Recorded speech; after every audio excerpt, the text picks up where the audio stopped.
الوحيد ضد الاستعمار الاسباني نذكر منها معارك عيس بعمران ومعارك الدوق وكفل ومعارك ايزيكي ومعارك ازلف.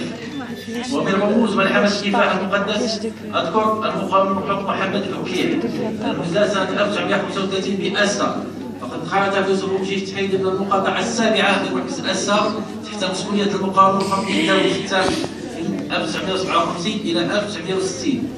شارك في العديد من المعارك صحبة رفاقه بالكفاح، نذكر منها معركة أم العشار، معركة مكالة، معركة الزمور، ومعركة السويحات.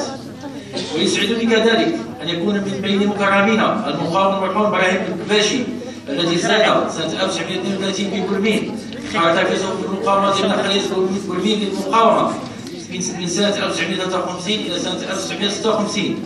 تميزت مشاركته على الخصوص في جلب السلاح وتقديم الدعم المادي والمعنوي لأعضاء الخلية مع نشر الوعي والحس الوطني في صفوف المواطنين من خلال المناشئ التي كان مكلفا بتوزيعها.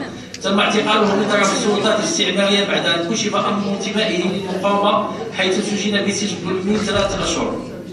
أما المقاوم المرحوم أحمد أزيار المزداد سنة 1920 بعبودة انضم لصفوف المقاومة السرية بفوجريف ضمن المنظمة التي كان يرأسها المقاوم المرحوم بالقاسم بن علي. تسلم هذه ديال السيد المندوب السامي لطلباء المقاومين وأعضاء جيش التحرير، فليتفضل مشكورا.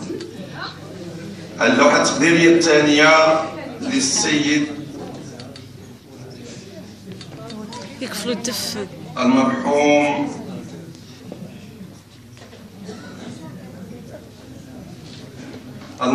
محمد فتيح، يتسلمها بالنيابة ابنه فتيح عيال من يد السيد والي جهة قلميم ودنون، فليتفضل مشكورا.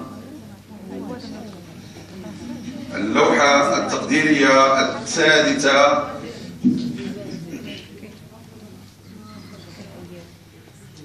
للمرحوم إبراهيم البكباشي، يتسلمها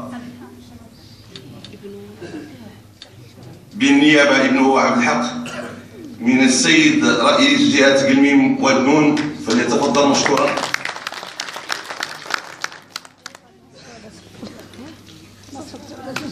اللوحة التقديرية الرابعة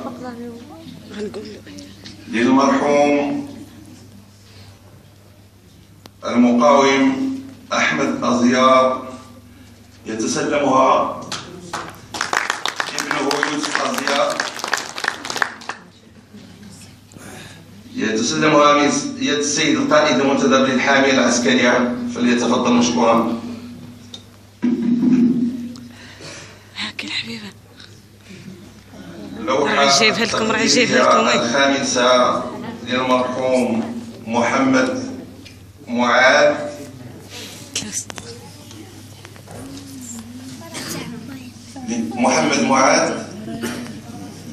تتسلمه بالنيابة أرملته